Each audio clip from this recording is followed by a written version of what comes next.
اے خدا ایک بار موقع دے میری تقدیر کو، اے خدا ایک بار موقع دے میری تقدیر کو، اے خدا ایک بار موقع دے میری تقدیر کو، اے خدا ایک بار موقع دے میری تقدیر کو، چوم آؤں میں بھی جا کے، چوم آؤں میں بھی جا کے روضہ شبیر کو، اے خدا ایک بار موقع دے میری تقدیر کو، اے خدا ایک بار موقع دے میری تقدیر کو۔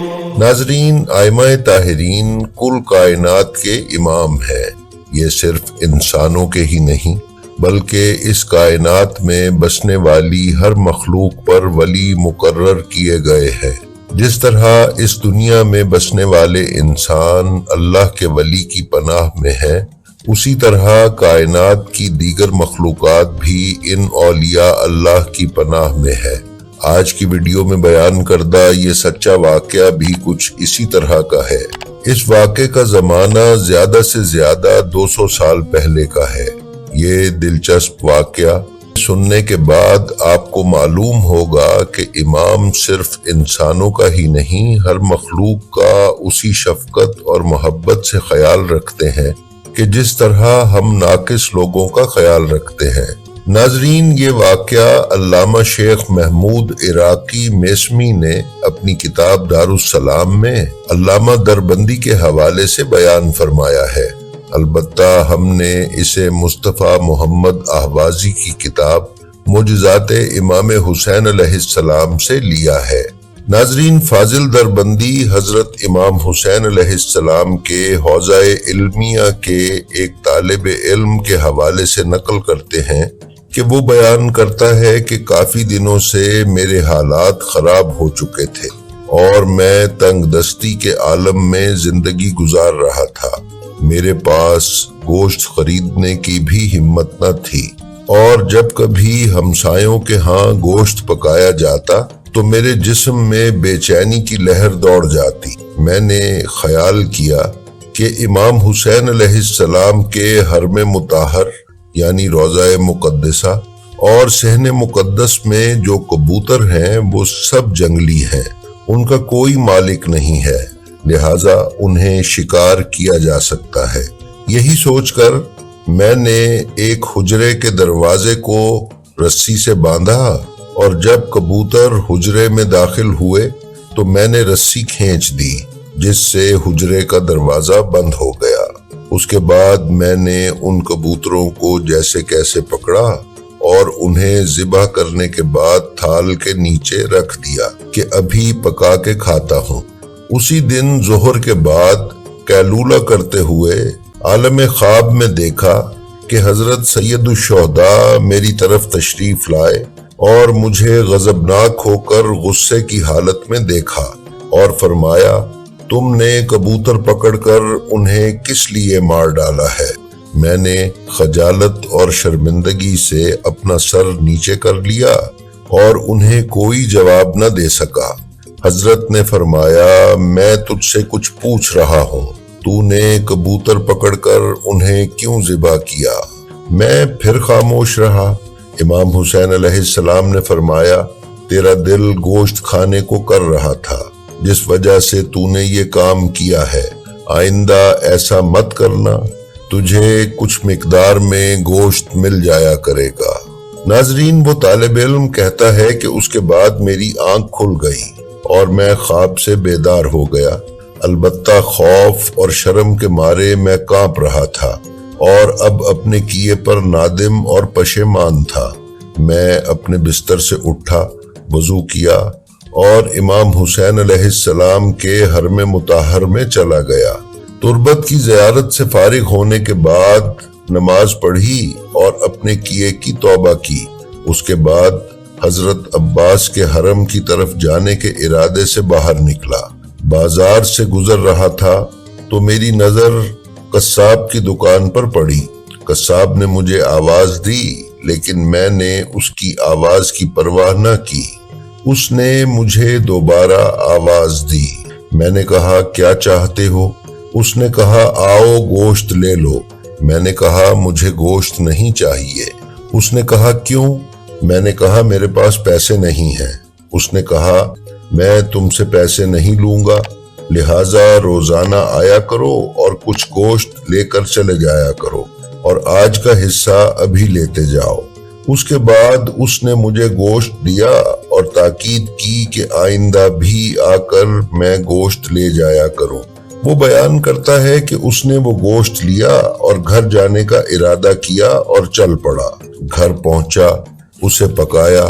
چونکہ وہ گوشت زیادہ تھا اس لیے میں نے ہمسائے کو بھی دعوت دی، لہٰذا ہم نے مل کر اسے کھایا۔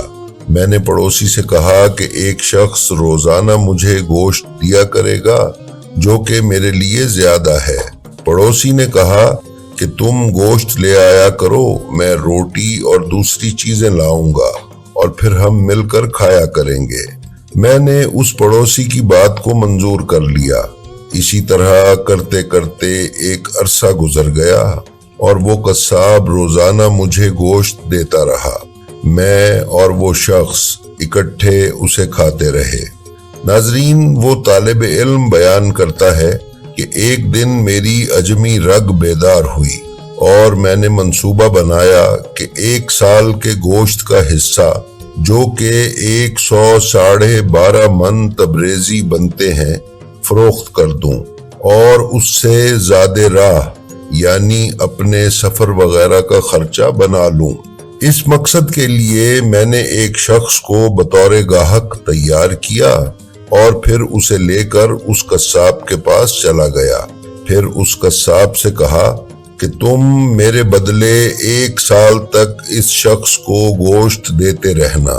میری یہ بات جب قصاب نے سنی تو وہ مسکرایا اور کہا کہ سن، جس نے مجھے یہ گوشت تجھے دینے کا حکم دیا ہے اس نے کہا ہے کہ صرف اور صرف تجھے ہی گوشت دینا ہے، تیرے علاوہ اور کسی کو گوشت نہیں دینا۔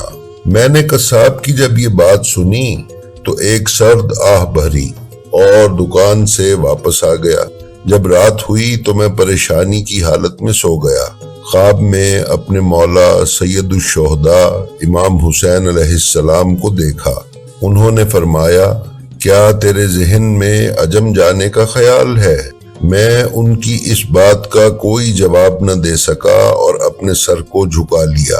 امام علیہ السلام نے اس کے بعد فرمایا اچھا، تم خود جانتے ہو کہ اگر یہاں ٹھہر جاؤ تو پھر تمہاری روٹی اور دہی کا انتظام ہو سکتا ہے۔ امام حسین علیہ السلام نے یہ کہا اور تشریف لے گئے۔ وہ نوجوان بیان کرتا ہے کہ وہ خواب سے بیدار ہو گیا اور اس خواب کو یاد کر کے اپنے کیے پر شرمندہ ہوا اور سوچتا رہا کہ میں نے اپنے ہاتھوں سے ہی امام حسین علیہ السلام کی بخشش کردہ اس عطا کو کیوں ضائع کیا۔ خدا ایک بار موقع دے میری تقدیر کو، اے خدا ایک بار موقع دے میری تقدیر کو۔ 1 2 کیا ہے میرے مالک تیرے 14 چراغ، 1 2 کیا ہے میرے مالک تیرے 14 چراغ، راستہ دکھلا رہے، راستہ دکھلا رہے بھٹکے ہوئے راہگیر کو۔ اے خدا ایک بار موقع دے میری تقدیر کو، اے خدا ایک بار موقع دے میری تقدیر کو۔ یہ گھرانہ وہ ہے کہ جس کی شہادت کے لیے، یہ گھرانہ وہ ہے کہ جس کی شہادت کے لیے عرش سے آنا پڑا، عرش سے آنا پڑا ہے آیا تطہیر کو۔ اے خدا ایک بار موقع دے میری تقدیر کو، اے خدا ایک بار موقع دے دے میری تقدیر کو۔ حشر تک پیغام یہ حر نے کیا لوگو رقم، حشر تک پیغام یہ حر نے کیا لوگو رقم، خود بدل سکتا ہے انسان، خود بدل سکتا ہے انسان، ڈوبتی تقدیر کو۔ اے خدا ایک بار موقع دے میری تقدیر کو، اے خدا ایک بار موقع دے میری تقدیر کو، چوم آؤں میں بھی جا کے، آؤں میں بھی جا کے روضہ شبیر کو۔ اے خدا ایک بار موقع دے میری تقدیر کو، اے خدا ایک بار موقع دے میری تقدیر کو، اے خدا ایک بار موقع دے میری تقدیر کو۔